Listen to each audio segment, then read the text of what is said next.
चाहिए, हाइट ते टिप्पणी नहीं करनी चाहिए, पर बहुत सारिया चुनौतियां ने बचपन से ही अपना पूरा फ्यूचर देख लिता होंदा। पूरा बंदे आखिरकार मैनू तो हजे तक नहीं समझ आया चार है कौन। बहुत बिगड़ी हुई है, इनू ਇਹਦੇ ਘਰਦਿਆਂ मतलब ਇਹ ਹੱਥੋਂ ਬਾਹਰ ਨਿਕਲ ਚੁੱਕੀ ਹੈ। ਕੁਝ ਵੀ ਤੋਂ ਜ਼ਿਆਦਾ ਬੰਦਿਆਂ ਤੋਂ ਡਰ ਲੱਗਦਾ ਹੈ ਤਾਂ ਵੀ ਕੁੜੀਆਂ ਦੇ ਵੱਲ ਗਲਤ ਨਿਗਾਹ ਨਾਲ ਦੇਖਿਆ ਜਾਂਦਾ ਆ। 40-50 ਸਾਲ ਦੀ ਉਮਰ ਦਾ ਬੰਦਾ ਸੀਗਾ, ਮੈਂ ਆਪਣੀ ਸਕੂਟੀ ਡਰਾਈਵ ਕਰਕੇ ਜਾ ਰਹੀ ਸੀ, 50-60 ਸਾਲ ਦੇ ਬੁੱਢੇ ਨੇ ਇੰਨੀ ਤੇਜ਼ मतलब ਆਪਣੀ ਬਾਈਕ ਭਜਾਈ, ਆਪਣੇ ਅੰਦਰੋਂ ਹੀ ਲੋਕਾਂ ਨੇ ਉਹ ਹਵਸ ਨਹੀਂ ਕੱਟਣੀ। ਸਮਾਜ ਕੁੜੀਆਂ ਨੇ ਕਿੱਥੋਂ ਸੇਫ ਫੀਲ ਕਰਨਾ? ਅੱਖ ਮਰਨ ਤੋਂ ਵੀ ਪਹਿਲਾਂ 100 ਵਾਰੀ ਸੋਚਣਾ ਕਿ ਨਹੀਂ, ਕਿਤੇ ਨਾ ਕਿਤੇ ਅੱਜ ਵੀ ਲੋਕਾਂ ਦੇ ਅੱਗੇ ਮੀਡੀਆ ਦਾ ਡਰ ਹੈਗਾ।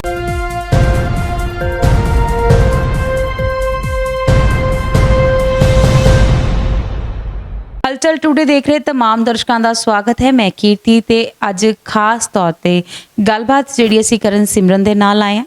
ਜਿਹੜੇ ਸਿਮਰਨ ਜਿਹੜੇ ਨੇ ਉਹ ਸੋਸ਼ਲ ਵਰਕਰ ਵੀ ਨੇ, ਇੱਕ ਕਿਤੇ ਤੋਂ ਪ੍ਰੋਫੈਸਰ ਵੀ ਨੇ, ਅਸਿਸਟੈਂਟ ਪ੍ਰੋਫੈਸਰ, ਤੇ ਇੱਕ ਐਜੂਕੇਸ਼ਨ ਦੇਣੀ ਸਪੈਸ਼ਲੀ ਗਰਲਸ ਨੂੰ ਬਹੁਤ ਸਾਰੀਆਂ ਚੁਣੌਤੀਆਂ ਦਾ ਸਾਹਮਣਾ ਜਿਹੜਾ ਉਹ ਕਰਨਾ ਪੈਂਦਾ ਹੈ। ਨਾਰਮਲੀ ਬਹੁਤ ਸਾਰੀਆਂ ਇਹੋ ਜਿਹੀਆਂ ਚੀਜ਼ਾਂ ਹੁੰਦੀਆਂ ਨੇ, ਕਿਉਂਕਿ ਜਿਹੜੇ ਅਸੀਂ ਖਾਸ ਤੌਰ ਤੇ ਅੱਜ ਵਿਸ਼ੇ ਤੇ ਗੱਲ ਕਰਨੀ ਆ ਉਹ ਬੜਾ ਸੈਂਸਿਟਿਵ ਵਿਸ਼ਾ ਹੈ ਕਿ ਕਿਹੜੇ ਚੀਜ਼ਾਂ ਹੋਣੀਆਂ ਚਾਹੀਦੀਆਂ ਨੇ ਕਿ ਕੁੜੀਆਂ ਖੁੱਲ੍ਹ ਕੇ ਕਿਹਨਾਂ ਵਿਸ਼ਿਆਂ ਤੇ ਆਪਣੇ ਘਰਦਿਆਂ ਦੇ ਨਾਲ, ਆਪਣੇ ਦੋਸਤਾਂ ਦੇ ਨਾਲ ਗੱਲ ਜਿਹੜੀ ਉਹ ਕਰ ਸਕਦੀਆਂ ਨੇ, ਕਿਉਂਕਿ ਬਹੁਤ ਸਾਰੀਆਂ ਇਹੋ ਜਿਹੀਆਂ ਕਈ ਵਾਰੀ ਪਰਿਸਥਿਤੀਆਂ ਬਣ ਜਾਂਦੀਆਂ ਨੇ ਕਿ ਜਿਹਦੇ ਤੇ ਕੁੜੀਆਂ ਬੋਲਣਾ ਬਹੁਤ ਕੁਝ ਚਾਹੁੰਦੀਆਂ ਹੁੰਦੀਆਂ ਨੇ, ਪਰ ਕਿਤੇ ਨਾ ਕਿਤੇ ਉਹਨਾਂ ਨੂੰ ਘਰਦਿਆਂ ਵੱਲੋਂ ਦਬਾ ਲਿੱਤਾ ਜਾਂਦਾ ਹੈ, ਦੋਸਤਾਂ ਵੱਲੋਂ ਦਬਾ ਲਿੱਤਾ ਜਾਂਦਾ ਹੈ, ਤੇ ਕੁੜੀਆਂ ਸ਼ਿਕਾਰ ਹੁੰਦੀਆਂ ਇਹਨਾਂ ਚੀਜ਼ਾਂ ਦਾ ਹੁੰਦੀਆਂ ਜਾਂਦੀਆਂ ਨੇ। ਸੋ ਬਹੁਤ ਸਾਰੇ ਸੈਂਸਿਟਿਵ ਮੁੱਦੇ ਹੋਣਗੇ ਜਿਨ੍ਹਾਂ ਤੇ ਅੱਜ ਅਸੀਂ ਸਿਮਰਨ ਦੇ ਨਾਲ ਗੱਲਬਾਤ ਕਰਾਂਗੇ। ਸਿਮਰਨ, ਬਹੁਤ ਬਹੁਤ ਸਵਾਗਤ ਹੈ ਤੁਹਾਡਾ ਹਲਚਲ today. Thank you so much Kirti, thank you so much ਹਲਚਲ ਟੂਡੇ ਦਾ, ਜਿਨ੍ਹਾਂ ਨੇ ਅੱਜ ਮੈਨੂੰ ਇੱਥੇ ਬੁਲਾਇਆ ਤੇ ਇਸ ਸੈਂਸਿਟਿਵ ਮੁੱਦੇ ਤੇ ਮੈਨੂੰ ਗੱਲ ਕਰਨ ਦਾ ਮੌਕਾ ਦਿੱਤਾ। ਬਹੁਤ ਘੱਟ ਇਹੋ ਜਿਹੇ ਮੀਡੀਆ ਚੈਨਲਸ ਹੁੰਦੇ ਨੇ ਜਿਹੜੇ ਤੁਹਾਨੂੰ ਮੌਕਾ ਦਿੰਦੇ ਨੇ ਕਿ ਤੁਸੀਂ ਇਹਨਾਂ ਚੀਜ਼ਾਂ ਨੂੰ ਸਮਾਜ ਦੇ ਅੱਗੇ ਲੈ ਕੇ ਆ ਪਾਓ। ਕੁੜੀਆਂ ਬਹੁਤ ਛੇਤੀ ਕਿਤੇ ਇਸ ਮੁੱਦੇ ਬਾਰੇ ਬੋਲਦੀਆਂ ਨਹੀਂ ਹੈ।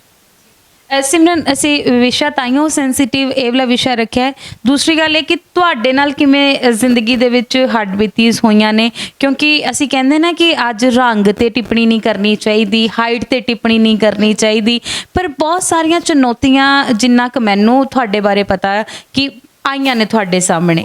ਅਸੀਂ ਇਸ ਲਈ ਸਾਡੀ ਹਲਚਲ ਟੂਡੇ ਦੀ ਕੋਸ਼ਿਸ਼ ਆ ਕਿ ਅਸੀਂ ਆਮ ਲੋਕਾਂ ਨੂੰ ਇਸ ਜਗ੍ਹਾ ਤੇ ਲੈ ਕੇ ਆ ਸਕੀਏ ਕਿ ਜਿਹੜੇ ਖਾਸ ਲੋਕ ਨੇ ਉਹਨਾਂ ਦੇ ਨਾਲ ਤਾਂ ਹੁੰਦੀਆਂ ਨੇ, ਉਹ ਜਗ ਜ਼ਾਹਰ ਹੋ ਕੇ ਸਾਡੇ ਸਾਹਮਣੇ ਆ ਜਾਂਦੀਆਂ ਨੇ, ਪਰ ਨਾਰਮਲ ਬੱਚਿਆਂ ਦੇ ਨਾਲ, ਨਾਰਮਲ ਕੁੜੀਆਂ ਦੇ ਨਾਲ, ਨਾਰਮਲ ਔਰਤਾਂ ਦੇ ਨਾਲ ਜਦੋਂ ਇਹ ਘਟਨਾਵਾਂ ਹੁੰਦੀਆਂ ਨੇ ਜਾਂ ਇਹੋ ਜਿਹੀਆਂ ਚੀਜ਼ਾਂ ਹੁੰਦੀਆਂ ਨੇ ਉਹ ਸਾਹਮਣੇ ਨਹੀਂ ਆ ਪਾਉਂਦੀਆਂ। ਸੋ ਇਸ ਲਈ ਅਸੀਂ ਨਾਰਮਲ ਲੋਕਾਂ ਦੇ ਨਾਲ ਗੱਲਬਾਤ ਕਰਨ ਦੀ ਜਿਹੜੀ ਆਹ ਮੁਹਿੰਮ ਸ਼ੁਰੂ ਕੀਤੀ ਹੈ ਕਿ ਅਸੀਂ ਨਾਰਮਲ ਲੋਕਾਂ ਦੇ ਵਿੱਚ ਵਿਚਰੀਏ, ਉਹਨਾਂ ਦੇ ਨਾਲ ਜਿਹੜੀ ਗੱਲਬਾਤ ਉਹ ਸਾਂਝੀ ਕਰੀਏ ਕਿ ਨਾਰਮਲ ਸਮੇਂ ਦੇ ਵਿੱਚ ਜਦੋਂ ਘਰਾਂ ਦੇ ਵਿੱਚ ਵੀ ਕੁੜੀਆਂ ਦੇ ਨਾਲ ਬਹੁਤ ਕੁਝ ਹੁੰਦਾ ਕਿ ਲੱਗਦਾ ਕਿ ਕਦੇ ਘਰਾਂ ਦੇ ਵਿੱਚ ਇਹੋ ਜਿਹੀਆਂ ਚੀਜ਼ਾਂ ਜਿਹੜੀਆਂ ਹੁੰਦੀਆਂ ਨੇ ਉਹ ਕਿਹੜੀਆਂ ਹੋ ਸਕਦੀਆਂ ਨੇ ਘਰਾਂ ਦੇ ਵਿੱਚ ਕੁੜੀਆਂ ਦੇ ਨਾਲ, ਤੇ ਬਾਹਰ ਕੀ ਉਹਨਾਂ ਨੂੰ ਫੇਸ ਕਰਨਾ ਪੈਂਦਾ ਹੈ। ਕਿਉਂਕਿ ਮੈਨੂੰ ਇੱਥੇ ਤੱਕ ਮੈਂ ਜਾਣਦੀ ਹਾਂ, ਮੈਨੂੰ ਲੱਗਦਾ ਜਦੋਂ ਇੱਕ ਧੀ ਪੈਦਾ ਹੁੰਦੀ ਆ ਉਹਦੇ ਲਈ ਉਦੋਂ ਹੀ ਚੁਣੌਤੀਆਂ ਸ਼ੁਰੂ ਹੋ ਜਾਂਦੀਆਂ ਨੇ। ਬਿਲਕੁਲ ਤੁਸੀਂ ਸਹੀ ਕਹਿ ਰਹੇ ਹੋ ਕਿ ਜਦੋਂ ਇੱਕ ਕੁੜੀ ਇਸ ਦੁਨੀਆ ਦੇ ਵਿੱਚ ਆਉਂਦੀ ਹੈ ਉਦੋਂ ਤੋਂ ਹੀ ਉਹਨੂੰ ਇੰਨੀਆਂ ਸਾਰੀਆਂ ਚੀਜ਼ਾਂ ਦੇਖਣ ਨੂੰ ਮਿਲ ਜਾਂਦੀਆਂ।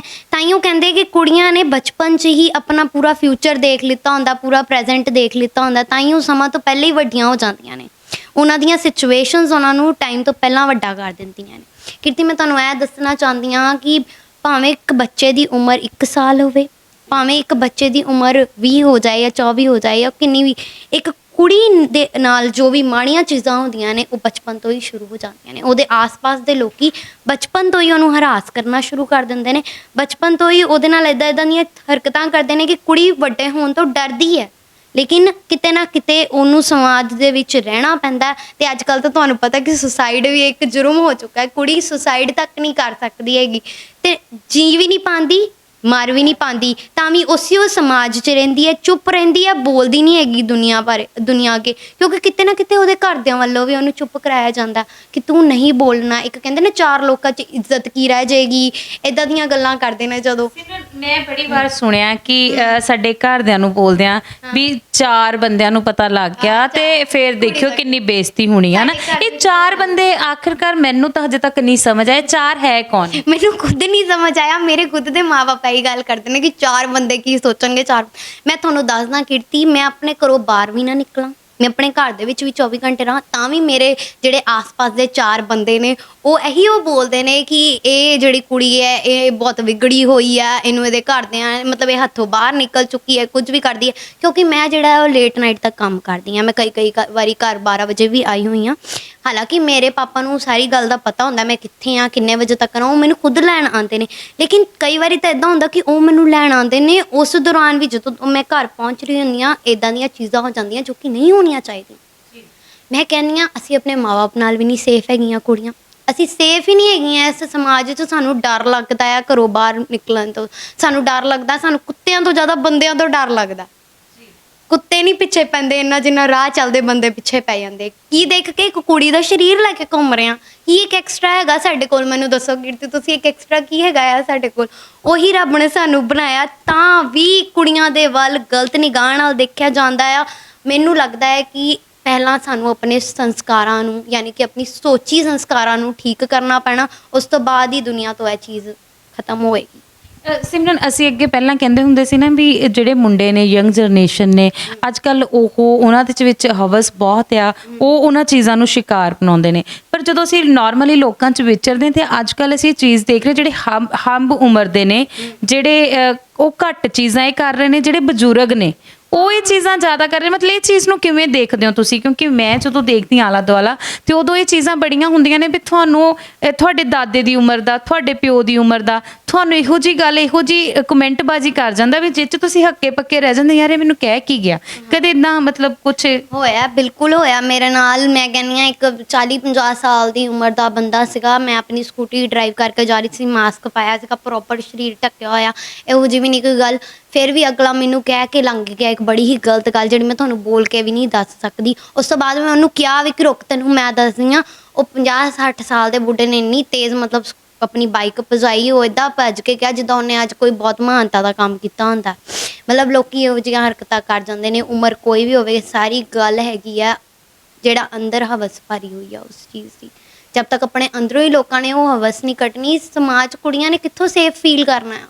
ਕੋਈ ਵੀ ਉਮਰ ਹੋਵੇ ਕਿਸੇ ਬੰਦੇ ਦੀ, ਫਰਕ ਨਹੀਂ ਪੈਂਦਾ ਜੇ ਤੁਹਾਡੀ ਸੋਚ ਗੰਦੀ ਹੈ। ਅਸੀਂ ਕਿਵੇਂ ਨਿਕਲ ਸਕਦੇ ਹਾਂ? ਕਿਉਂਕਿ ਜਿਹੜੇ ਲੋਕ ਨੇ ਉਹ ਹਵਸ ਦਾ ਸ਼ਿਕਾਰ ਅਕਸਰ ਬੱਚੀਆਂ ਨੂੰ ਜਾਂ ਕੁੜੀਆਂ ਨੂੰ ਜਾਂ ਕਈ ਵਾਰੀ ਔਰਤਾਂ ਨੂੰ ਬਣਾਉਂਦੇ ਨੇ। ਕਿਵੇਂ ਇਸ ਚੀਜ਼ ਦਾ ਹੱਲ ਕਿਵੇਂ ਨਿਕਲਿਆ ਜਾ ਸਕਦਾ? ਕਿ ਇਹਦੇ ਵਿੱਚ ਕਿਹਦਾ ਰੋਲ ਜ਼ਿਆਦਾ ਹੋਣਾ ਚਾਹੀਦਾ? ਕਿਹਨਾਂ ਦੇ ਨਾਲ ਕੁੜੀਆਂ ਨੂੰ ਗੱਲ ਕਰਨੀ ਚਾਹੀਦੀ ਆ? ਕਿਵੇਂ ਉਹ ਸੇਫ ਰਹਿ ਸਕਦੀਆਂ, ਕਿਵੇਂ ਸੇਫ ਮਹਿਸੂਸ ਕਰ ਸਕਦੇ? ਉਹ ਸੇਫ ਸਿਰਫ ਇੱਕੋ ਹੀ ਤਰੀਕੇ ਨਾਲ ਮਹਿਸੂਸ ਕਰ ਸਕਦੀਆਂ ਨੇ ਕਿ ਅਗਰ ਸਮਾਜ 'ਚ ਇਹੋ ਜਿਹੇ ਲੋਕੀ ਹੀ ਨਹੀਂ ਹੋਣਗੇ। ਜਦ ਤੱਕ ਸਮਾਜ ਦੇ ਵਿੱਚ ਇਹੋ ਜਿਹੇ ਲੋਕੀ ਹੈਗੇ ਨੇ, ਕੁੜੀਆਂ ਸੇਫ ਨਹੀਂ ਫੀਲ ਕਰ ਸਕਦੀਆਂ। ਇਸ ਚੀਜ਼ ਦਾ ਕੋਈ ਹੱਲ ਨਹੀਂ ਹੈਗਾ। ਜਾਂ ਤਾਂ ਹੋਵੇ ਕਿ ਸਰਕਾਰ ਇਸ ਚੀਜ਼ ਬਾਰੇ ਇੱਕ ਇਹੋ ਜਿਹੀ ਮਤਲਬ ਸਰਕਾਰ ਦਾ ਕਹਿੰਦੇ ਬਹੁਤ ਵੱਡਾ ਰੋਲ ਹੈਗਾ ਹੈ ਇਸ ਚੀਜ਼ 'ਚ। ਅੱਜ ਕੱਲ੍ਹ ਤਾਂ ਸਾਡੀ ਸਰਕਾਰ ਹੀ ਚੁੱਪ ਬੈਠੀ ਹੈ, ਸਰਕਾਰ ਹੀ ਕੁਛ ਨਹੀਂ ਬੋਲਦੀ। ਐਡੇ ਕੇਸ ਹੋ ਗਏ, ਮੈਂ ਦੇਖਦੀ ਪਈ ਹਾਂ। ਪਹਿਲਾਂ ਹਾਥਰਸ ਵਾਲਾ ਕੇਸ, ਉਸ ਤੋਂ ਬਾਅਦ ਇੱਕ ਛੋਟੀ ਬੱਚੀ ਦਾ ਰੇਪ ਹੋ ਗਿਆ। ਉਸ ਤੋਂ ਬਾਅਦ ਮੈਂ ਸੋਚਦੀ ਸੀ ਕਿ ਚਲੋ ਸਾਡਾ ਪੰਜਾਬ ਇਹਨਾਂ ਚੀਜ਼ਾਂ ਤੋਂ ਬਚਿਆ ਹੋਇਆ, ਲੇਕਿਨ ਹੁਣ ਟਾਂਡ ਦੇ ਵਿੱਚ ਵੀ ਇੱਕ ਛੋਟੀ ਬੱਚੀ ਨੂੰ ਜਲਾ ਕੇ ਮਾਰ ਦਿੱਤਾ ਗਿਆ। ਮਤਲਬ ਇੱਦਾਂ ਦੀਆਂ ਹਰਕਤਾਂ ਹੋ ਰਹੀਆਂ। ਸਰਕਾਰ ਕੋਈ ਵੀ, ਮੈਂ ਕਹਿ ਰਹੀ ਹਾਂ, ਐਕਸ਼ਨ ਨਹੀਂ ਲੈ ਰਹੀ। ਸਰਕਾਰ ਚੁੱਪ ਹੋ ਕੇ ਬੈਠੀ ਹੈ। ਉਹਨੂੰ ਸਿਰਫ ਆਪਣੀ ਕੁਰਸੀ ਦਾ ਹੈਗਾ ਕਿ ਹਾਂ ਵੀ ਮੇਰੀ ਕੁਰਸੀ ਨੂੰ ਕੁਛ ਨਾ ਹੋਵੇ, ਮੈਂ ਇੱਥੇ ਹੀ ਰਵਾਂ। ਅਤੇ ਇਹੋ ਜਿਹੇ ਸੈਂਸੀਟਿਵ ਟੌਪਿਕ ਬਾਰੇ ਕੋਈ ਰੂਲ ਨਹੀਂ ਕੱਢਿਆ ਜਾ ਰਿਹਾ, ਕੋਈ ਕੁਛ ਨਹੀਂ। ਉਹ ਚੀਜ਼ ਉੱਥੇ ਦੀ ਉੱਥੇ ਹੀ ਹੈ। ਇਸ ਲਈ ਆਹ ਜਿਹੜੀ ਘਿਨੌਣੀ ਹਰਕਤ ਹੈ ਦਿਨ ਬ ਦਿਨ ਵਧੇ ਜਾ ਰਹੀ ਹੈ। ਇਸ ਚੀਜ਼ ਦਾ ਕੋਈ ਕਹਿੰਦੇ ਨਾ ਇੱਕ ਜਗ੍ਹਾ 'ਤੇ ਅੱਗ ਲੱਗ ਜਾਵੇ, ਉਹ ਫੈਲਦੀ ਰਹਿੰਦੀ ਜਦ ਤੱਕ ਉੱਥੇ ਪਾਣੀ ਨਹੀਂ ਪਾਇਆ ਜਾਂਦਾ। ਅਤੇ ਸਾਡੀ ਇਸ ਚੀਜ਼ ਉੱਤੇ ਪਾਣੀ ਕੌਣ ਪਾਏਗਾ? ਸਰਕਾਰ ਹੀ ਪਾਏਗੀ ਨਾ ਪਾਣੀ। ਹੁਣ ਸਰਕਾਰ ਤੇ ਕੁਝ ਕਰਨਾ ਨਹੀਂ ਰਹੀ। ਸਰਕਾਰ ਨੇ ਮੂੰਹ 'ਤੇ ਟੇਪਾਂ ਲਾਈਆਂ ਹੋਈਆਂ ਨੇ, ਉਹਨਾਂ ਦੀਆਂ ਟੇਪਾਂ ਹੀ ਨਹੀਂ ਖੁੱਲਦੀਆਂ ਪਈਆਂ, ਅਤੇ ਇਹ ਚੀਜ਼ ਕਿੱਦਾਂ ਰੁਕੇਗੀ? ਤੁਸੀਂ ਮੈਨੂੰ ਦੱਸੋ। ਇਸ ਚੀਜ਼ ਦਾ ਕੋਈ ਵੀ ਨਹੀਂ ਹੱਲ ਹੈਗਾ, ਕੋਈ ਵੀ ਹੱਲ ਨਹੀਂ ਹੈਗਾ। ਮੈਂ ਕਹਿੰਦੀ ਹਾਂ ਕਿ ਜਦ ਤੱਕ ਸਰਕਾਰ ਕੋਈ ਪੱਕਾ ਕਾਨੂੰਨ ਨਹੀਂ ਕੱਢਦੀ ਜਾਂ ਸਜ਼ਾਏ ਮੌਤ ਵਰਗੀ ਗੱਲ ਇੱਥੇ ਨਹੀਂ ਕਰਦੀ, ਬਾਹਰਲੇ ਦੇਸ਼ਾਂ 'ਚ ਖੜੇ ਪੈਰੀ ਲੋਕਾਂ ਨੂੰ ਸਾੜ ਦਿੱਤਾ ਜਾਂਦਾ ਹੈ ਜਿਹੜੀ ਇੱਦਾਂ ਦੀ ਹਰਕਤਾਂ ਕਰਦੇ ਨੇ। ਈਵਨ ਤੱਕ ਮੈਂ ਵੀ ਸੁਣਿਆ ਹੈਗਾ ਕਿ ਇੱਕ ਅਰਬ ਕੰਟਰੀ ਦੇ ਵਿੱਚ ਇਹ ਰੂਲ ਵੀ ਕੱਢਿਆ ਗਿਆ ਕਿ ਪ੍ਰਾਈਵੇਟ ਪਾਰਟਸ ਹੀ ਕੱਟ ਦਿੰਦੀਆਂ ਉਹ ਬੰਦੇ ਦੇ। ਮਤਲਬ ਦੇਖੋ ਕਿੱਡੀ ਵੱਡੀ ਚੀਜ਼ ਆ। ਜੇ ਸਾਡੇ ਇੰਡੀਆ ਦੇ ਵਿੱਚ ਇੱਕ ਵੀ ਰੂਲ ਨਿਕਲ ਆਇਆ, ਮੈਂ ਕਹਿੰਦੀ ਹਾਂ ਉੱਥੇ ਹੀ ਇਹ ਚੀਜ਼ ਰੁਕ ਜਾਣੀ। ਕਿਸੇ ਨੇ ਕੁੜੀ ਨੂੰ ਅੱਖ ਮਰਨ ਤੋਂ ਵੀ ਪਹਿਲਾਂ 100 ਵਾਰੀ ਸੋਚਣਾ ਕਿ ਨਹੀਂ। ਔਰ ਦੂਸਰਾ, ਇਸ ਚੀਜ਼ ਨੂੰ ਉਦੋਂ ਰੋਕਿਆ ਜਾ ਸਕਦਾ ਜਦੋਂ ਕੁੜੀਆਂ ਖੁਦ ਖੁੱਲ੍ਹ ਕੇ ਇਸ ਚੀਜ਼ ਬਾਰੇ ਅੱਗੇ ਆਉਣਗੀਆਂ, ਬੋਲਣਗੀਆਂ। ਕਿਉਂਕਿ ਜੇ ਕੁੜੀਆਂ ਨੇ ਬੋਲਣਾ ਸ਼ੁਰੂ ਕਰ ਦਿੱਤਾ, ਉੱਥੇ ਹੀ ਲੋਕਾਂ ਨੇ ਚੁੱਪ ਜਾਣਾ। ਕਿਉਂਕਿ ਮੈਂ ਦੱਸਾਂ, ਕਿਤੇ ਨਾ ਕਿਤੇ ਅੱਜ ਵੀ ਲੋਕਾਂ ਦੇ ਅੱਗੇ ਮੀਡੀਆ ਦਾ ਡਰ ਹੈਗਾ। ਮੀਡੀਆ ਦਾ ਡਰ ਇਸ ਲਈ ਹੈ ਕਿਉਂਕਿ ਜੇ ਇੱਕ ਵਾਰੀ ਕੋਈ ਗੱਲ ਮੀਡੀਆ ਤੱਕ ਪਹੁੰਚ ਗਈ ਤੇ ਉੱਥੇ ਵੀ ਗੱਲ ਫਿਰ ਅੱਗ ਵਾਂਗੂ ਫੈਲਦੀ ਹੈ। ਔਰ ਹਰ ਕਿਸੇ ਨੂੰ ਕਹਿੰਦੇ ਨਾ ਉਹ 4 ਲੋਕਾਂ ਦਾ ਡਰ ਹੁੰਦਾ ਆ, ਉਹ 4 ਲੋਕਾਂ ਦਾ ਡਰ ਫਿਰ ਇੱਥੇ ਆ ਕੇ ਸ਼ੁਰੂ ਹੋ ਜਾਂਦਾ ਕਿ ਪਤਾ ਜੇ ਕੋਈ ਕੁੜੀ ਨੇ ਮੀਡੀਆ ਅੱਗੇ ਬੋਲ ਦਿੱਤਾ ਬਦਨਾਮੀ ਹੋਊਗੀ। 4 ਲੋਕਾਂ ਦੇ ਵਿੱਚ ਕੀ, 40 ਲੋਕਾਂ ਦੇ ਵਿੱਚ ਕੀ, 4000 ਲੋਕਾਂ ਦੇ ਵਿੱਚ ਹੋਊਗੀ। ਬਸ ਸਿਮਰਨ ਕੀ ਸੋਚਦੇ ਜਦੋਂ ਇੱਕ ਕੁੜੀ ਦੇ ਨਾਲ ਕੁਝ ਹੁੰਦਾ ਹੈ, ਉਹ ਕੁੜੀ ਆਵਾਜ਼ ਚੱਕਣ ਦੀ ਕੋਸ਼ਿਸ਼ ਕਰਦੀ ਹੈ, ਜਾਂ ਤਾਂ ਕਈ ਵਾਰੀ ਉਹਨੂੰ ਫੈਮਿਲੀ ਵੱਲੋਂ ਰੋਕ ਲਿਆ ਜਾਂਦਾ ਹੈ, ਜੇ ਫੈਮਿਲੀ ਵੀ ਸਪੋਰਟ ਦਿੰਦੀ ਹੈ ਤੇ ਕਈ ਵਾਰੀ ਉਹਨਾਂ ਤੇ ਇੰਨਾ ਕੁ ਪ੍ਰੈਸ਼ਰਾਈਜ਼ ਉਹਨੂੰ ਕਰ ਦਿੱਤਾ ਜਾਂਦਾ ਹੈ, ਚਾਹੇ ਉਹ ਕੋਈ ਰਾਜਨੀਤਿਕ ਟਿੱਪਣੀ ਕਰ ਲਈਏ ਜਾਂ ਰਾਜਨੀਤਿਕ ਬੰਦੇ ਹੋਣ ਜਾਂ ਕੋਈ ਹੋਰ, ਉਹਨਾਂ ਨੂੰ ਪ੍ਰੈਸ਼ਰਾਈਜ਼ ਇੰਨਾ ਕਰ ਦਿੰਦਾ ਕਿ ਕੁੜੀ ਨੂੰ ਲੱਗਦਾ ਵੀ ਨਹੀਂ ਜੇ ਮੈਂ ਕੋਈ ਸਟੈਪ ਲਿੱਤਾ, ਜੇ ਮੈਂ ਹੁਣ ਜਿਉਂਦੀ ਹਾਂ ਤੇ ਸ਼ਾਇਦ ਮੈਂ ਮਰ ਵੀ ਸਕਦੀ ਹਾਂ, ਮੈਨੂੰ ਕੁਝ ਕਰ ਵੀ ਸਕਦੇ ਨੇ, ਫਿਰ ਉਹਨੂੰ ਚੁੱਪ ਰਹਿਣਾ ਪੈਂਦਾ। ਉਸ ਦੌਰਾਨ ਉਹਨੂੰ ਕੀ ਕਰਨਾ ਚਾਹੀਦਾ? ਦੇਖੋ, ਜੇ ਕੁੜੀ ਨੂੰ ਲੱਗਦਾ ਹੈ ਕਿ ਉਹਦੇ ਚੁੱਪ ਰਹਿਣ ਦੇ ਨਾਲ ਇਹ ਚੀਜ਼ ਰੁਕ ਜਾਏਗੀ, ਜਾਂ ਮੰਨਿਆ ਕਿ ਕੁੜੀ ਦੇ ਉੱਤੇ ਵੀ 36 ਤਰੀਕੇ ਦੇ ਪ੍ਰੈਸ਼ਰ ਹੁੰਦੇ ਨੇ, ਉਹ ਕਿਸੇ ਮੀਡੀਆ ਦਾ ਉੱਦਾਂ ਸਪੋਰਟ ਲੈ ਸਕਦੀ ਹੈ, ਆਪਣੀ ਆਇਡੈਂਟੀਟੀ ਨਾ ਅੱਗੇ ਲੈ ਕੇ ਆਵੇ। ਮੀਡੀਆ ਤਾਂ ਪੂਰਾ ਸਪੋਰਟ ਕਰਦੀ ਹੈ ਕੁੜੀਆਂ ਨੂੰ, ਕੁੜੀਆਂ ਆਪਣੀ ਆਇਡੈਂਟੀਟੀ ਤੋਂ ਬਿਨਾਂ ਵੀ ਆਪਣੀ ਗੱਲ ਮੀਡੀਆ ਤੱਕ ਪਹੁੰਚਾ ਸਕਦੀਆਂ ਨੇ ਕਿਸੇ ਸੈਕਿੰਡ ਪਾਰਟੀ ਦੇ ਥਰੂ। ਠੀਕ ਆ, ਨਾ ਦੱਸੋ, ਪਤਾ ਵੀ ਜੀ ਫੈਮਿਲੀ ਪ੍ਰੈਸ਼ਰ ਹੈਗਾ, ਲੇਕਿਨ ਮੈਂ ਫਿਰ ਵੀ ਹਰ ਕੁੜੀ ਨੂੰ ਦਰਖਾਸਤ ਕਰਨਾ ਚਾਹੁੰਦੀ ਹਾਂ ਕਿ ਇਸ ਚੀਜ਼ ਦਾ ਹੱਲ ਚੁੱਪ ਰਹਿਣਾ ਨਹੀਂ ਹੈਗਾ। ਜੇ ਤੁਸੀਂ ਚੁੱਪ ਰਹੋਗੇ ਤੇ ਫਿਰ ਇਹ ਚੀਜ਼ ਵਧੇਗੀ। ਮੈਂ ਮੰਨਿਆ ਕੁਝ ਮਜਬੂਰੀਆਂ ਨੇ, ਹਰ ਕਿਸੇ ਦੀਆਂ ਹੁੰਦੀਆਂ ਨੇ, ਲੇਕਿਨ ਸਾਨੂੰ ਉਸ ਮਜਬੂਰੀਆਂ ਨੂੰ ਪਿੱਛੇ ਛੱਡਣਾ ਪਏਗਾ। ਪਤਾ ਹੈ ਇਸ ਚੀਜ਼ ਦਾ ਹੱਲ ਤੇ ਅੱਗੇ ਜਾ ਕੇ ਹੋ ਸਕਦਾ ਜਾਨੀ ਨੁਕਸਾਨ ਮੰਨ ਲਓ ਅੱਜ ਤੁਸੀਂ ਆਪਣੇ ਜਾਨੀ ਨੁਕਸਾਨ ਨੂੰ ਬਚਾ ਲੋਗੇ, ਕੱਲ ਨੂੰ ਜਿਹੜੀ ਦੂਸਰੀ ਧੀ ਭੈਣ ਦਾ ਜਾਨੀ ਨੁਕਸਾਨ ਹੋਏਗਾ ਉਦੋਂ ਕੀ ਕਰੋਗੇ? ਕਿ ਫਿਰ ਉਦੋਂ ਕੁੜੀ ਆਪਣੇ ਆਪ ਨੂੰ ਮਾਫ ਕਰ ਪਾਏਗੀ ਕਿ ਅੱਜ ਉਹ ਚੁੱਪ ਰਹੀ, ਕੱਲ ਨੂੰ ਕਿਸੇ ਹੋਰ ਕੁੜੀ ਨਾਲ ਵੀ ਗਲਤ ਹੋ ਗਿਆ? ਨਹੀਂ, ਮੈਂ ਇਸ ਚੀਜ਼ ਦੇ ਹੱਕ 'ਚ ਬਚ ਜਾਂਦੀਆਂ ਨੇ, ਉਹ ਤਾਂ ਚਲੋ ਆਵਾਜ਼ ਚੱਕ ਸਕਦੀਆਂ ਨੇ ਤੇ ਉਹਨਾਂ ਨੂੰ ਚੱਕਣੀ ਵੀ ਚਾਹੀਦੀ ਹੈ, ਪਰ ਜਿਨ੍ਹਾਂ ਨੂੰ ਮਾਰ ਹੀ ਦਿੱਤਾ ਜਾਂਦਾ ਹੈ, ਫਿਰ ਉਹਨਾਂ ਦੇ ਪਰਿਵਾਰ ਨੂੰ ਦਬਾਇਆ ਜਾਂਦਾ ਹੈ, ਉਹਦੇ ਤੇ ਕੀ ਕਹਿਣਾ ਚਾਹੁੰਦੇ ਹੋ? ਫਿਰ ਮੈਂ ਇਹੀ ਕਹਿਣਾ ਚਾਹੁੰਦੀ ਹਾਂ ਕਿ ਉਹਨਾਂ ਦੇ ਪਰਿਵਾਰ ਨੂੰ, ਜਿਨ੍ਹਾਂ ਦੇ, ਫਿਰ ਉਹਨਾਂ ਦੇ ਪਰਿਵਾਰਾਂ ਨੂੰ ਚੁੱਪ ਨਹੀਂ ਰਹਿਣਾ ਚਾਹੀਦਾ। ਅਵਲ ਗੱਲ ਤੇ ਇਹ ਹੈ ਕਿ ਕਿਸੇ ਨੂੰ ਮਾਰਨਾ ਨਹੀਂ ਚਾਹੀਦਾ। ਜੇ ਕੋਈ ਕੁੜੀ ਦੇ ਨਾਲ ਇਸ ਤਰੀਕੇ ਦੀ ਬਦਸਲੂਕੀ ਹੋ ਜਾਂਦੀ ਹੈ ਤੇ ਫਿਰ ਉਹਦੇ ਪਰਿਵਾਰ ਨੂੰ ਵੀ ਚੁੱਪ ਨਹੀਂ ਰਹਿਣਾ ਚਾਹੀਦਾ। ਬਿਲਕੁਲ ਉਹਦੇ ਪਰਿਵਾਰ ਨੂੰ ਵੀ ਅੱਗੇ ਜਾ ਕੇ ਬੋਲਣਾ ਚਾਹੀਦਾ ਹੈ ਤਾਂ ਕਿ ਇਹੋ ਜਿਹੀ ਚੀਜ਼ਾਂ ਰੁਕਣ, ਤਾਂ ਕਿ ਇਹ ਗੱਲ ਉੱਥੇ ਤੱਕ ਪਹੁੰਚੇ ਹੀ ਨਾ।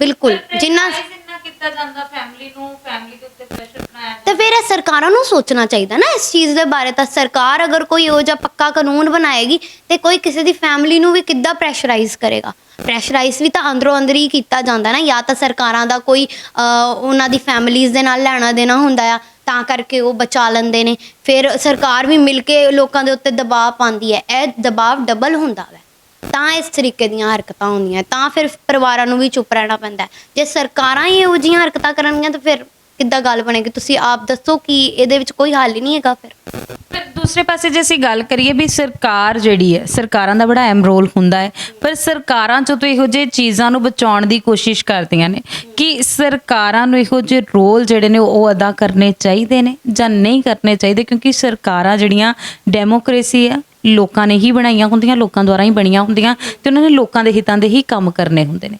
ਪਰ ਕੀ ਲੱਗਦਾ ਹੈ ਕਿ ਜਦੋਂ ਹਾਥਰਸ ਦੇ ਵਿੱਚ ਇਹ ਘਟਨਾ ਹੁੰਦੀ ਹੈ ਯੂਪੀ ਦੇ ਵਿੱਚ, ਤੇ ਉੱਥੇ ਜਾ ਕੇ ਉਹਨਾਂ ਦੇ ਘਰ ਤੇ ਇੱਕ ਸਿੱਟ ਬਿਠਾ ਤਾਂ ਦਿੱਤੀ ਜਾਂਦੀ ਹੈ, ਪਰ ਕੁੜੀ ਤੇ ਬਹੁਤ ਸਾਰੇ ਐਲੀਗੇਸ਼ਨ ਲੱਗਣ ਲੱਗ ਗਏ। ਉਹ ਐਲੀਗੇਸ਼ਨਸ ਇਹ ਸੀਗੇ ਕਿ ਉਹਨੂੰ ਫੋਨ ਕਾਲਸ ਆਉਂਦੀਆਂ ਸੀ, ਰਿਕਾਰਡਿੰਗਸ ਆ ਗਈਆਂ ਬਾਹਰ। ਫਿਰ ਉਸ ਤੋਂ ਬਾਅਦ ਜਦੋਂ ਉਹਨਾਂ ਦੀ ਮੈਡੀਕਲ ਰਿਪੋਰਟ ਆਈ ਤਾਂ ਉਹਨਾਂ ਨੇ, ਡਾਕਟਰਾਂ ਨੇ ਕਲੀਅਰ ਕਰ ਦਿੱਤਾ ਵੀ ਉਹਦੇ ਕੋਲੋਂ ਸਪੰਪ ਜਿਹੜੇ ਉਹ ਨਹੀਂ ਮਿਲੇ, ਤੇ ਜਿਹਦੇ ਕਰਕੇ ਅਸੀਂ ਸਪਸ਼ਟ ਨਹੀਂ ਕਰਦੇ ਕਿ ਉਹਦਾ ਰੇਪ ਹੋਇਆ। ਕਿ ਸਪੰਪ ਹੋਣੇ ਬਹੁਤ ਜ਼ਰੂਰੀ ਹੈ, ਕਿਉਂਕਿ ਅਸੀਂ ਇੱਕ ਮੈਡੀਕਲ ਵਾਲਿਆਂ ਨਾਲ ਵੀ ਪੁੱਛਿਆ ਸੀਗਾ ਤੇ ਉਹਨਾਂ ਨੇ ਵੀ ਸਾਨੂੰ ਇਹ ਗੱਲ ਕਹੀ ਸੀ ਕਿ ਜਦੋਂ ਕੁੜੀ ਦੇ ਨਾਲ ਰੇਪ ਹੋਇਆ ਤੇ ਮਤਲਬ ਹੋਇਆ, ਉਹਦੇ ਵਿੱਚ ਸਪੰਪ ਹੋਣੇ ਜਾਂ ਨਾ ਹੋਣੇ ਉਹ ਮੈਟਰ ਨਹੀਂ ਕਰਦਾ। ਇੱਥੇ ਤੁਸੀਂ ਕੀ ਕਹਿਣਾ ਚਾਹੁੰਦੇ? ਦੇਖੋ, ਮੈਨੂੰ ਇਹੀ ਲੱਗਦਾ ਹੈ ਕਿ ਸਰਕਾਰ ਨੂੰ ਇੱਕ ਕੁੜੀ ਦੇ ਉੱਤੇ ਐਲੀਗੇਸ਼ਨ ਚੱਕਣ ਤੋਂ ਪਹਿਲਾਂ, ਅਗਰ ਕੁੜੀ ਇੰਨੀ ਵੱਡੀ ਗੱਲ ਕਹਿ ਰਹੀ ਹੈ ਸਾਹਮਣੇ ਆ ਕੇ ਕਿ ਮੇਰੇ ਨਾਲ ਗਲਤ ਹੋਇਆ ਤੇ ਮਤਲਬ ਹੋਇਆ, ਫਿਰ ਭਾਵੇਂ ਡਾਕਟਰ ਕੁਝ ਵੀ ਕਹਿਣ, ਭਾਵੇਂ ਕੋਈ ਕੁਝ ਵੀ ਕਵੇ, ਗਲਤ ਹੋਇਆ ਤੇ ਸਾਨੂੰ ਉਸ ਕੁੜੀ ਨੂੰ ਇਨਸਾਫ ਦਿਲਾਉਣਾ ਹੈ। ਸਰਕਾਰ ਹੀ ਕੁੜੀ ਨੂੰ ਇਨਸਾਫ ਦਿਲਾ ਸਕਦੀ ਹੈ, 4 ਲੋਕੀ ਮਿਲ ਕੇ ਨਹੀਂ। ਕਿਉਂਕਿ ਇਹ ਇਹੋ ਜਿਹਾ ਇੰਡੀਆ ਹੈ ਕਿ ਇੱਥੇ ਅਗਰ ਲੋਕੀ ਕੈਂਡਲ ਮਾਰਚ ਤੇ ਵੀ ਨਿਕਲ ਜਾਣ, ਧਰਨੇ ਵੀ ਲਗਾ ਲੈਣ, ਤਾਂ ਵੀ ਕੋਈ ਫਰਕ ਨਹੀਂ ਪੈਂਦਾ। ਉਹ ਕੈਂਡਲ ਮਾਰਚ ਧਰਨੇ ਸਿਰਫ 2 ਦਿਨ ਲਈ ਹੁੰਦੇ ਆ, ਉਹਦਾ ਕੋਈ ਹੱਲ ਨਹੀਂ ਹੈਗਾ। ਲੇਕਿਨ ਅਗਰ ਸਰਕਾਰ ਆਪਣੇ ਵੱਲੋਂ ਕੋਈ ਇਹੋ ਜਿਹੀ ਚੀਜ਼ ਕਰੇਗੀ, ਕੋਈ ਅੱਛਾ ਐਕਸ਼ਨ ਚੱਕੇਗੀ, ਤੇ ਓਬਵੀਅਸਲੀ ਕੋਈ ਡਾਕਟਰ, ਕੋਈ ਮੈਡੀਕਲ ਸਰਟੀਫਿਕੇਟ ਉਸ ਕੁੜੀ ਨੂੰ ਇਨਸਾਫ ਮਿਲਣ ਤੋਂ ਨਹੀਂ ਰੋਕ ਸਕਦਾ।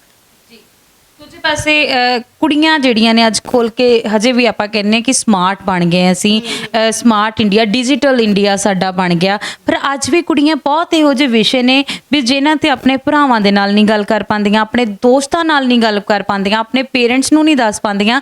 ਮਤਲਬ ਕੀ ਲੱਗਦਾ ਕਿ ਉਹਨਾਂ ਨੂੰ ਉਹਨਾਂ ਵਿਸ਼ਿਆਂ ਤੇ ਆਪਣੇ ਘਰਦਿਆਂ ਦੇ ਨਾਲ ਗੱਲ ਕਰਨ ਤੇ ਉੱਤੇ ਵੀ ਬਚਾਅ ਹੋ ਸਕਦਾ? ਬਿਲਕੁਲ, ਹੁਣ ਕੁੜੀਆਂ ਨੂੰ ਤੇ ਆਪਣੇ ਘਰਦਿਆਂ ਨਾਲ ਪਹਿਲੇ ਇਹਨਾਂ ਵਿਸ਼ਿਆਂ ਤੇ ਗੱਲ ਕਰਨੀ ਚਾਹੀਦੀ ਹੈ। ਹੁਣ ਅੱਜ ਕੱਲ ਮੈਂ ਤੁਹਾਨੂੰ ਦੱਸਿਆ, ਇੱਕ ਸੈਨੇਟਰੀ ਪੈਡ ਤੱਕ ਅਗਰ ਕਿਸੇ ਕੁੜੀ ਨੂੰ ਚਾਹੀਦਾ ਹੁੰਦਾ ਤੇ ਉਹ ਆਪਣੇ ਘਰਦਿਆਂ ਨੂੰ ਨਹੀਂ ਕਹਿ ਪਾਉਂਦੀ। ਇਹ ਜੋ ਹੈ ਬਹੁਤ ਗਲਤ ਗੱਲ ਹੈ। ਇਹੋ ਜਿਹੇ ਮੁੱਦਿਆਂ ਤੇ ਅਗਰ ਕੁੜੀਆਂ ਆਪਣੇ ਘਰਦਿਆਂ ਨਾਲ ਨਹੀਂ ਖੁੱਲਣਗੀਆਂ ਤੇ ਉਹਨਾਂ ਦੀ ਗੱਲ ਕੋਈ ਵੀ ਨਹੀਂ ਸੁਣ ਸਕਦਾ। ਫਿਰ ਤੇ ਕੁੜੀਆਂ ਸ਼ਰਮੋ ਸ਼ਰਮੀ ਹੀ ਰਹਿ ਜਾਣਗੀਆਂ। ਮੈਂ ਤੁਹਾਨੂੰ ਆਪਣੀ ਗੱਲ ਦੱਸਦੀ ਹਾਂ, ਮੈਨੂੰ ਵੀ ਅਗਰ ਮੈਂ ਵੀ ਆਪਣੇ ਪੇਰੈਂਟਸ ਨਾਲ ਕਿਤੇ ਬਾਹਰ ਜਾਂਦੀ ਹਾਂ, ਵੀ ਮੈਨੂੰ ਕੋਈ ਇਹੋ ਜਿਹੀ ਪ੍ਰੋਬਲਮ ਆ ਜਾਏ ਜਾਂ ਕੋਈ ਮੈਨੂੰ ਛੇੜ ਜਾਵੇ, ਜੇ ਮੈਂ ਇਹੀ ਗੱਲ ਤੋਂ ਸ਼ਰਮ ਰਹਿ ਗਈ ਕਿ ਬਈ ਮੈਂ ਇੱਦਾਂ ਮੇਰੇ ਨਾਲ ਹੋ ਗਿਆ, ਮੈਂ ਆਪਣੇ ਪਾਪਾ ਨੂੰ ਕਿਸ ਮੂੰਹ ਨਾਲ ਦੱਸਾਂ? ਕਿੱਦਾਂ? ਪਹਿਲਾਂ ਤਾਂ ਕੁੜੀਆਂ ਨੂੰ ਆਪਣੇ ਮਾਂ-ਬਾਪ ਨਾਲ ਇੱਕ ਫਰੈਂਡਲੀ ਨੇਚਰ ਬਣਾ ਕੇ ਰੱਖਣਾ ਚਾਹੀਦਾ। ਉਹਨਾਂ ਨੂੰ ਆਪਣਾ ਐਜ਼ ਅ ਫਰੈਂਡ ਸਮਝ ਕੇ ਉਹਨਾਂ ਨੂੰ ਆਪਣੀ ਹਰ ਪ੍ਰੋਬਲਮ ਦੱਸਣੀ ਚਾਹੀਦੀ ਹੈ।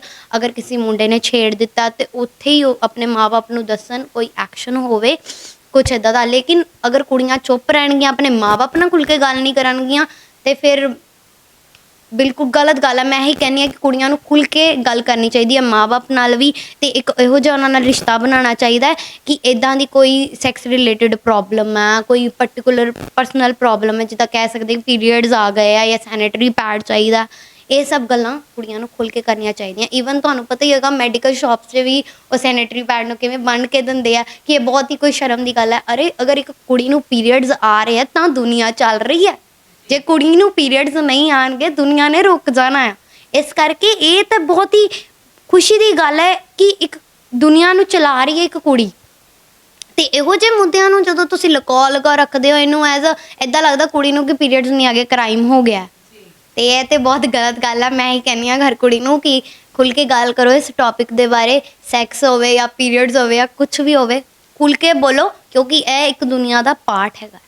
ਜੇ ਰੇਪ ਵਰਗੀ ਵੱਡੀਆਂ ਚੀਜ਼ਾਂ ਵਾਪਰ ਰਹੀਆਂ ਨੇ ਤੇ ਕੁੜੀਆਂ ਨੂੰ ਪਤਾ ਹੈ ਕਿ ਆਪਾਂ ਇਹ ਨਿੱਕੀਆਂ ਨਿੱਕੀਆਂ ਚੀਜ਼ਾਂ ਨੂੰ ਛੁਪਾ ਕੇ ਰੱਖ ਸਕਦੇ ਹਾਂ। ਆਪਾਂ ਸ਼ਰੇਆਮ ਗੱਲ ਕਰਦੇ ਹਾਂ ਫਲਾਣੇ ਨਾਲ ਇਹ ਗਲਤ ਹੋ ਗਿਆ, ਉਹ ਗਲਤ ਹੋ ਗਿਆ। ਇਹ ਰੇਪ ਹੀ ਤਾਂ ਕਿੱਡਾ ਗਲਤ ਵਰਡ ਹੈ। ਫਿਰ ਇਹਨੂੰ ਵੀ ਲੁਕੋ ਕੇ ਰੱਖੋ। ਫਿਰ ਕਿਉਂ ਦੱਸਦੇ ਨੇ? ਫਿਰ ਬਿਲਕੁਲ ਹੀ ਲੁਕੋ ਦਿਓ। ਜੇ ਇੰਨੀਆਂ ਕੁੜੀਆਂ ਆਪਣਾ ਮੂੰਹ ਬੰਦ ਕਰਕੇ ਬੈਠੀਆਂ ਨੇ ਤਾਂ ਫਿਰ ਇਸ ਰੇਪ ਵਰਗੇ ਵਰਡ ਨੂੰ ਹੀ ਸਮਾਜ ਤੋਂ ਮਿਟਾ ਦਿਓ ਇਸ ਤਰੀਕੇ ਨਾਲ ਕਿ ਇਹ ਹੋਣ ਹੀ ਨਾ। ਔਰ ਇਹ ਕਦੋਂ ਹੋਣੇ ਬੰਦ ਹੋਣਗੇ? ਜਦੋਂ ਇੱਕ ਪੱਕਾ ਕਾਨੂੰਨ ਨਿਕਲੇਗਾ। ਮੇਰੀ ਸਰਕਾਰ ਤੋਂ, ਮੇਰੀ ਬੀਜੇਪੀ, ਕਾਂਗਰਸ, ਕੋਈ ਵੀ ਸਰਕਾਰ ਇੱਥੇ ਆਉਂਦੀ ਹੈ, ਉਹਦੇ ਤੋਂ ਇੱਕੋ ਹੀ ਦਰਖਾਸਤ ਹੈ ਕਿ ਸਾਨੂੰ ਕੁੜੀਆਂ ਨੂੰ ਕੁਛ ਨਹੀਂ ਚਾਹੀਦਾ, ਬਸ ਇੱਕ ਰੂਲ ਇਹੋ ਜਿਹਾ ਕੱਢ ਦਿੱਤਾ ਜਾਵੇ ਕਿ ਜੇ ਵੀ ਕੋਈ ਇੱਦਾਂ ਦਾ ਗਲਤ ਕੰਮ ਕਰੇ ਉਹਨੂੰ ਸਜ਼ਾਏ ਮੌਤ ਮਿਲੇ, ਬਸ। ਸਿਮਰਨ, ਤੁਸੀਂ ਜ਼ਿਕਰ ਕੀਤਾ ਸੀ ਪਹਿਲਾਂ ਵੀ ਤੁਸੀਂ ਰਾਤੀ ਕੰਮ ਕਰਦੇ ਹੋ, ਵੀ ਰਾਤੀ 12 ਵਜੇ ਵੀ ਆਉਂਦੇ ਹੋ, ਕਦੀ ਲੇਟ ਵੀ ਹੋ ਜਾਂਦੇ ਹੋ, ਫੈਮਿਲੀ ਲੈਣ ਆਉਂਦੀ ਹੈ ਤੁਹਾਨੂੰ, ਪਰ ਕੀ ਲੱਗਦਾ ਹੈ ਕਿ ਕੁੜੀ ਵਾਕਈ ਰਾਤ ਨੂੰ, ਜਿਵੇਂ ਹੁਣ ਹਰਿਆਣੇ ਦੇ ਵਿੱਚ ਰੀਸੈਂਟਲੀ ਵਾਰਦਾਤ ਹੋਈ ਹੈ ਕਿ ਕੁੜੀ ਨੂੰ ਮੁੰਡੇ ਨੇ ਸ਼ੂਟ ਕਰ ਦਿੱਤਾ, ਕਿਉਂਕਿ ਜਿਹੜੀ ਸੀਸੀਟੀਵੀ ਫੁਟੇਜ ਆ ਉਹ ਇਹ ਬਿਆਨ ਕਰ ਰਹੀ ਹੈ ਵੀ ਮੁੰਡਾ ਕੁੜੀ ਨੂੰ ਖਿੱਚ ਰਿਹਾ ਤੇ ਉਹਨੂੰ ਉਹ ਗੱਡੀ 'ਚ ਬਿਠਾਉਣ ਦੀ ਕੋਸ਼ਿਸ਼ ਕਰ ਰਿਹਾ, ਉਹਦੀ ਇੱਕ ਦੋਸਤ ਨੂੰ ਛੁਡਾ ਰਹੀ ਹੈ, ਫਿਰ ਉਹਨੂੰ ਉਹ ਗੋਲੀ ਦੇ ਨਾਲ ਉਡਾ ਦਿੰਦਾ ਤੇ ਉਹਦੀ ਮੌਤ ਹੋ ਜਾਂਦੀ ਹੈ ਨਿਕਿਤਾ ਦੀ। ਪਰ ਦੂਸਰੇ ਪਾਸੇ ਕੀ ਲੱਗਦਾ ਕਿ ਹੁਣ ਅਸੀਂ ਆਪਣੇ ਆਪ ਨੂੰ ਸੇਫ ਮਹਿਸੂਸ ਕਰ ਸਕਦੇ ਹਾਂ ਕਿ ਅਸੀਂ ਰਾਤ ਨੂੰ ਮਤਲਬ ਆਜ਼ਾਦੀ ਦੇ ਨਾਲ ਘੁੰਮ ਸਕਦੇ ਹਾਂ, ਕਿਉਂਕਿ ਅਸੀਂ ਆਜ਼ਾਦ ਦੇਸ਼ ਦੇ ਆਜ਼ਾਦ ਵਸਨੀਕ ਹਾਂ। ਕੀ ਕਹਿ ਸਕਦੇ ਹੁਣ ਅਸੀਂ ਕਿ ਆਜ਼ਾਦ ਵਸਨੀਕ ਹਾਂ? ਨਹੀਂ, ਅਸੀਂ ਬਿਲਕੁਲ ਵੀ ਆਜ਼ਾਦ ਵਸਨੀਕ ਨਹੀਂ ਹੈਗੇ ਆਜ਼ਾਦ ਦੇਸ਼ ਦੇ। ਮੈਂ ਇੱਕ ਕੁੜੀ ਹੋ ਕੇ ਵੀ ਕਿਤੇ ਨਾ ਕਿਤੇ ਮੇਰੇ ਮਾਂ-ਬਾਪ ਨੇ ਵੀ ਮੇਰੇ ਮਨ ਦੇ ਅੰਦਰ ਇਹ ਡਰ ਪਾਇਆ ਹੋਇਆ ਕਿ ਰਾਤ ਨੂੰ ਅਗਰ ਤੂੰ ਬਾਹਰ ਰਹੇਂਗੀ ਤੇਰੇ ਨਾਲ ਗਲਤ ਹੋ ਜਾਏਗਾ। ਮੈਂ ਬੜਾ ਸਟਰੋਂਗ ਬਣਨ ਦੀ ਕੋਸ਼ਿਸ਼ ਕਰਦੀ ਹਾਂ। ਰਾਤ ਨੂੰ ਲੇਟ ਵੀ ਹੁੰਦੀ ਹਾਂ ਕਈ ਵਾਰੀ, ਇਹ ਸੋਚ ਕੇ ਕਿ ਨਹੀਂ ਕੁਝ ਨਹੀਂ ਹੋਏਗਾ, ਲੇਕਿਨ ਕਿਤੇ ਨਾ ਕਿਤੇ ਮੇਰੇ ਮਾਂ-ਬਾਪ ਨੇ ਵੀ ਇਹ ਸੋਚ ਕੇ ਰੱਖਿਆ ਕਿ ਗਲਤ ਹੋ ਜਾਏਗਾ। ਹਰ ਕੋਈ ਸੋਚਦਾ ਹੈ। ਬਹੁਤ ਮੈਨੂੰ ਫੋਨ ਕਾਲਸ ਆਉਂਦੇ ਰਹਿੰਦੇ ਨੇ ਘਰੋਂ ਪੂਰੇ ਰਾਤ ਕਿ ਤੂੰ ਕਿੱਥੇ ਆ, ਕਿਉਂ, ਤੇਰੇ ਨਾਲ ਗਲਤ ਹੋ ਜਾਏਗਾ, ਜਲਦੀ ਘਰ ਪਹੁੰਚ। ਉਹ ਵੀ ਇਸ ਕਰਕੇ ਡਰਦੇ ਨੇ ਕਿਉਂਕਿ ਉਹਨਾਂ ਨੂੰ ਪਤਾ ਕਿ ਇਹੋ ਜਿਹੇ ਦਰਿੰਦੇ ਜਿਹੜੇ ਨੇ ਨਾ ਉਹ ਖੁੱਲ੍ਹੇ ਛੱਡੇ ਹੋਏ ਨੇ ਰਸਤੇ 'ਚ ਲੋਕਾਂ ਨੇ। ਇਹੋ ਜਿਹੇ ਦਰਿੰਦੇ ਕੁਛ ਵੀ ਕਰ ਸਕਦੇ ਨੇ ਤੇ ਮੈਂ ਬਿਲਕੁਲ ਵੀ ਸੇਫ ਨਹੀਂ ਮਹਿਸੂਸ ਕਰਦੀ ਹਾਂ। ਮੈਂ ਚਾਹੁੰਦੀ ਹਾਂ ਕਿ ਕੁਛ ਇੱਦਾਂ ਦੀ ਚੀਜ਼ ਹੋਵੇ ਕਿ ਮੈਂ ਵੀ ਸੇਫ ਫੀਲ ਕਰਾਂ। ਮੈਨੂੰ ਵੀ ਰਾਤੀ ਘੁੰਮਣ ਦਾ ਸ਼ੌਂਕ ਹੈਗਾ। ਕੀ ਰਾਤ ਕੀ ਦਿਨ ਅਗਰ ਅਸੀਂ ਕੰਮ ਕਰ ਸਕਦੇ ਹਾਂ, ਕਹਿੰਦੇ ਕੁੜੀਆਂ ਮੁੰਡੇ ਬਰਾਬਰ ਨੇ, ਜੇ ਅਸੀਂ ਕੰਮ ਕਰ ਸਕਦੇ ਹਾਂ ਤਾਂ ਫਿਰ ਅਸੀਂ ਰਾਤ ਦਿਨ ਕਿਉਂ ਦੇਖਣਾ? ਮੇਰੇ ਜਦੋਂ 12-12 ਵਜੇ ਤੱਕ ਮੇਰੇ ਇਵੈਂਟਸ ਰਹਿੰਦੇ ਸੀਗੇ ਤੇ ਆਉਂਦੀ ਸੀਗੀ ਮੈਂ 12 ਵਜੇ ਤੋਂ ਮੈਨੂੰ ਆਪਣੇ ਪਾਪਾ ਨਾਲ ਹੀ ਆਉਣਾ ਪੈਂਦਾ ਸੀਗਾ। ਮੈਂ ਪਹਿਲਾਂ ਵੀ ਦੱਸਿਆ ਕਿ ਮੈਂ ਆਪਣੇ ਪਾਪਾ ਤੱਕ ਨਾਲ ਵੀ ਸੇਫ ਨਹੀਂ ਫੀਲ ਕਰਦੀ ਸੀ, ਕਿਉਂਕਿ ਜਿਨ੍ਹਾਂ ਨੇ ਗਲਤ ਕਰਨਾ ਉਹਨਾਂ ਨੇ ਮੇਰੇ ਪਾਪਾ ਨਾਲ ਵੀ ਕਰ ਦੇਣਾ, ਮੇਰੇ ਨਾਲ ਵੀ ਕਰ ਦੇਣਾ, ਉਹਨਾਂ ਨੂੰ ਕੋਈ ਫਰਕ ਨਹੀਂ ਪੈਂਦਾ। ਬੈਟਰ ਇਹੀ ਹੈ ਕਿ ਆਪਣੀ ਸੇਫਟੀ ਕੁੜੀਆਂ ਫਿਰ ਆਪਣੇ ਹੱਥ 'ਚ ਲੈ ਕੇ ਚੱਲਣ। ਆਪਣਾ ਸੇਫਟੀ ਲਈ ਕੀ ਕਰਨਾ ਚਾਹੀਦਾ ਕੁੜੀਆਂ ਨੂੰ, ਕੀ ਹੱਥ 'ਚ ਲੈ ਕੇ ਰੱਖਣਾ? ਮੈਂ ਤੇ ਇਹੀ ਕਹਿੰਦੀ ਹਾਂ ਕਿ 2-4 ਪੱਥਰ ਆਪਣੇ ਕੋਲ ਰੱਖ ਲਓ ਤੇ ਨਾਲੇ ਇੱਕ ਪੈਪਰ ਸਪਰੇ ਜ਼ਰੂਰ ਰੱਖੋ, ਔਰ ਦੂਸਰਾ ਇੱਕ ਡੰਡਾ ਲੈ ਕੇ ਤੁਸੀਂ ਹਮੇਸ਼ਾ ਨਿਕਲੋ। ਜਿੱਦਾਂ ਇੱਕ ਕਹਿੰਦੇ ਨੇ ਲੇਡੀ ਪੁਲਿਸ ਡੰਡਾ ਲੈ ਕੇ ਫਿਰਦੀ ਹੈ, ਕਹਿੰਦੇ ਆ ਆਪਣੀ ਰਕਸ਼ਾ ਆਪਣੇ ਹੱਥ 'ਚ ਦੇਖੋ। ਇੱਕ ਨਾ ਮੋਦੀ ਸਾਹਿਬ ਵੀ ਕਹਿੰਦੇ ਨੇ ਆਤਮ ਨਿਰਭਰ ਬਣੋ। ਬਿਲਕੁਲ ਲੱਗਦਾ ਕਿ ਮੋਦੀ ਸਰਕਾਰ ਨੇ ਆਤਮ ਨਿਰਭਰ ਵਾਕਈ ਕਰਤਾ ਕੁੜੀਆਂ ਨੂੰ? ਮੋਦੀ ਸਰਕਾਰ ਨੇ ਨਹੀਂ ਆਤਮ ਨਿਰਭਰ ਕੀਤਾ ਕੁੜੀਆਂ ਨੂੰ, ਲੇਕਿਨ ਕੁੜੀਆਂ ਨੂੰ ਖੁਦ ਆਤਮ ਨਿਰਭਰ ਹੋਣਾ ਪਏਗਾ। ਮੈਂ ਤੇ ਇਹੀ ਕਹਿੰਦੀ ਹਾਂ, ਮੋਦੀ ਸਰਕਾਰ ਤਾਂ ਬਹੁਤ ਗੱਲਾਂ ਕਰਦੇ ਮਨ ਕੀ ਬਾਤ, ਇਹ ਉਹ, ਸਾਡੇ ਮਨ ਕੀ ਬਾਤ ਤਾਂ ਪੁੱਛੀ ਨਹੀਂ ਕਦੀ, ਸਾਨੂੰ ਤਾਂ ਕਦੀ ਵੀ ਨਹੀਂ ਪੁੱਛਿਆ ਅਸੀਂ ਕੀ ਚਾਹੁੰਦੇ ਹਾਂ। ਇਸ ਕਰਕੇ ਮੋਦੀ ਸਾਹਿਬ ਦੀ ਗੱਲ ਨਾ ਹੀ ਕੀਤੀ ਜਾਵੇ। ਮੈਂ ਸਿਰਫ ਇਹੀ ਕਹਾਂਗੀ ਕਿ ਕੁੜੀਆਂ ਆਤਮ ਨਿਰਭਰ ਇਸ ਤਰੀਕੇ ਨਾਲ ਬਣਨ ਕਿ ਪਤਾ ਹੈ ਜੀ ਆਪਣੀ ਸੇਫਟੀ ਰੱਖਣੀ ਹੈ। ਜੇ ਅਸੀਂ ਰਾਤੀ ਘਰੋਂ ਬਾਹਰ ਜਾ ਰਹੇ ਹਾਂ ਤੇ ਆਪਣੇ ਫੋਨ ਦੇ ਵਿੱਚ ਲੋਕੇਸ਼ਨ ਟਰੈਕਰ ਰੱਖੋ, पर्टिकुलर किसी ਨੂੰ ਇਨਫੋਰਮ ਕਰੋ ਕਿ ਵੀ ਮੇਰੀ ਆਹ ਲੋਕੇਸ਼ਨ ਹੈ, ਔਰ ਹਾਂ ਹਮੇਸ਼ਾ ਅਲਰਟ ਰਹੋ ਔਰ ਆਪਣੇ ਨਾਲ ਇਹੋ ਜਿਹੀਆਂ 2-3 ਸੇਫਟੀ ਵਾਲੀਆਂ ਚੀਜ਼ਾਂ ਜ਼ਰੂਰ ਲੈ ਕੇ ਚੱਲੋ। ਕਹਿੰਦੇ confidence can help you in every situation.